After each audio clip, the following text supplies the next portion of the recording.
बच्चों नमस्ते।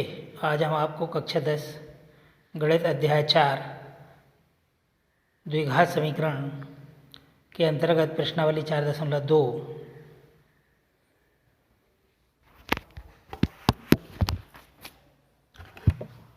में गुणनखंड विधि द्वारा द्विघात समीकरण का हल बता रहे हैं।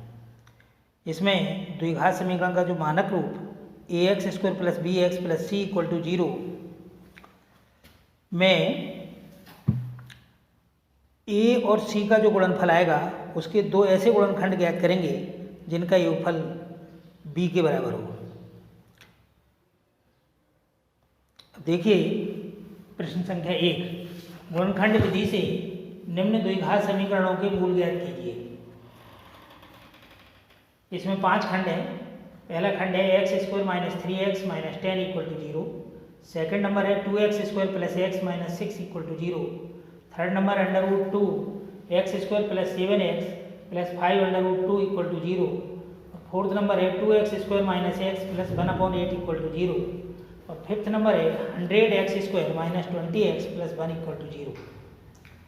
अब इसका पहले खंड का उत्तर देखिए। x² पहले खंड को हम हल कर रहे हैं। x² - 3x - 10 = 0 अथवा अब इसमें 10 और a की जगह पे इसमें 1 है और c की जगह पे 10 है, तो 10 और 1 का हम गुणनफल निकाल करेंगे तो 10 होगा। और 10 के हम ऐसे दो गुणनखंड ज्ञात करेंगे जिनका योगफल b के बराबर हो, अर्थात 3 के बराबर हो। तो 10 के दो गुणनखंड करेंगे तो ये हो जाएगा 5 दूना 10 और 5 में से हम 2 घटाएंगे तो 3 बचेगा। अब चूंकि 3 में ऋणात्मक चिन्ह है, 3 में ऋणात्मक चिन्ह है, इसलिए हमें बड़ी संख्या में ऋण का चिन्ह लगाना पड़ेगा। तो यहाँ पर जो गुणनखंड हुआ वो होगा, समीकरण बनेगा x² - 5x + 2x - 10 = 0। अब इसमें ये दो खंड हो गए, x² - 5x को अलग और 2x - 10 को अलग खंड मान करके इसके हम गुणनखंड करेंगे। तो x² - 5x में देखिए क्या कॉमन है, तो इसमें x लिया, x कॉमन है इसमें, तो x हमने कॉमन लिया, कोष्ठक में आएगा x - 5। अब हमने 2x - 10 में देखिए क्या कॉमन है, क्या मिल रहा है दोनों में, 2 दोनों में कॉमन है, तो 2 हमने कॉमन लिया, कोष्ठक में आएगा x - 5। तो ये दोनों कोष्ठक, जो कोष्ठक के अंतर्गत जो संख्या है ये समान होनी चाहिए, तो दोनों कोष्ठकों में x - 5 आ रहा है। इसका मतलब है कि हमारा प्रश्न सही हल हो गया। अब हम x - 5 को कॉमन लेंगे तो दूसरे कोष्ठक में बचेगा x + 2 = 0। तो ये दो गुणनखंड हमें प्राप्त हुए। अब दोनों गुणनखंडों का गुणनफल जो है 0 के बराबर है, तो अब इसमें कोई ना कोई दोनों में से एक संख्या 0 के बराबर होगी। तो इसलिए हम लिखते हैं इसमें यदि x - 5 = 0, तो अब हम 5 को पक्षांतर कर देंगे 0 की जगह पे, तो ये हो जाएगा x = 5। इसी प्रकार यदि x + 2 = 0, तो x = -2। तो ये आपके दो मूल प्राप्त हो गए हमें, अतः मूल बराबर -2 और 5। अब इसी प्रकार से अब शेष खंड 5 खंड है इसमें, तो एक खंड हमने हल कर दिया। अब देखिए इसमें जो कठिन खंड है वो तीसरा है, तो हम तीसरे को हल करते हैं। शेष खंडों को आप गृहकार्य के रूप में हल करेंगे। तो ये हमने किया। Third number √2x² + 7x + 5√2 = 0। अब इसमें 5√2 यानी ये c है और ये a की जगह पे √2 है, क्योंकि समीकरण है हमारे पास, मानक समीकरण है ax² + bx + c = 0। तो a और c का हमने गुणा किया, 5√2 में जब हमने √2 का गुणा किया तो ये हो गया 10। √2 का फुल 2 हो जाता है पूरा, और 2 5 में 2 का गुणा करेंगे, 5 दूना 10। अब हम इसके गुणनखंड करेंगे तो 5 दूना 10 ही हो गया, और 5 और 2 मिलाकर के 7 हो जाता है, ये b के बराबर हो गया। तो इस प्रकार से ये गुणनखंड इस प्रकार से लिखेंगे हम, √2x² + 2x + 5x + 5√2 = 0। अब इसमें हमने पूरे समीकरण को दो खंडों में बांट दिया।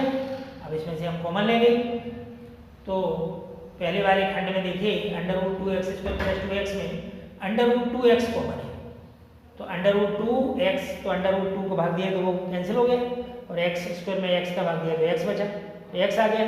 अब इधर 2x में भाग दिया हमने, x से x कैंसिल हो गया, और अंडर रूट 2 का हमने भाग जब 2 में दिया तो अंडर रूट 2 आएगा, तो ये हो गया x प्लस अंडर रूट 2।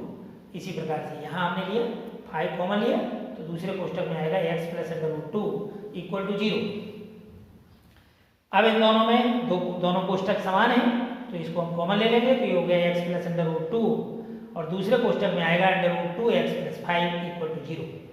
यदि अब दोनों गुणनखंडों का गुणनफल 0 है, तो दोनों गुणनफल कोई ना कोई एक गुणनखंड इसमें 0 है, तो उसको हम इस प्रकार लिखते हैं, यदि x plus under root 2 equal to 0, तो x equal to minus under root 2। यदि under root 2 x plus 5 equal to 0, तो x equal to minus 5 under root 2। तो इस प्रकार से ये आपके दो मूल हो गए, under root 2 minus under root 2 और माइनस 5 अपॉन अंडर रूट 2, ये आपके दो मूल हो गए इसके। अब इसी प्रकार अब आप अगला प्रश्न देखेंगे, प्रश्न संख्या 2। निम्नलिखित द्विघात समीकरणों को हल कीजिए। तो इसमें दो खंड दिए हैं, दोनों खंड, फर्स्ट खंड है x square minus 45x plus 324 equal to 0, और सेकंड नंबर खंड है इसका x square minus 55x plus 750 equal to 0। तो इसमें से हम पहला खंड हल करके आप दिखा रहे हैं, सेकंड नंबर आप होमवर्क में आप हल करके लाएंगे। तो देखिए पहला खंड x square minus 45x plus 324 equal to 0। तो अब 324 बड़ी संख्या है, इसके साधारणतः हम मौखिक इसके गुणनखंड नहीं कर सकते, तो हमने रफ कार्य में देखे यहाँ गुणनखंड किए हैं 324 के, ये गुणनखंड हो गए 2 गुणा 2 गुणा 3 गुणा 3 गुणा 3 गुणा 3, इस प्रकार से। तो अब हमें ये देखना है कि 45 कैसे आए इनके गुणनखंडों का योग, तो उसके लिए हमने यहाँ किया है 2 दूना 4 दिया 12 दिया 36, और ये नीचे जो 3 3 के दो गुणनखंड बचे इनको 3 दिया 9, तो 36 गुणा 9 बराबर हो जाता है 324, और 36 और 9 को अब चूंकि यह ऋण 45 है तो ऋण लाना है, तो दोनों में हमें योग करना है, तो दोनों में हमने माइनस किया, तो ऋण दोनों जुड़े, ये हो गया ऋण 36 और ऋण 9 बराबर 45। इसी का हम इसको यहाँ इस प्रकार लिखते हैं, x square minus 36x minus 9x plus 324 equal to 0। अब इसको हमने दो खंडों में उसी प्रकार बांटा, तो एक्स स्क्वायर माइनस 30x और दूसरा खंड हुआ माइनस 9x प्लस 324।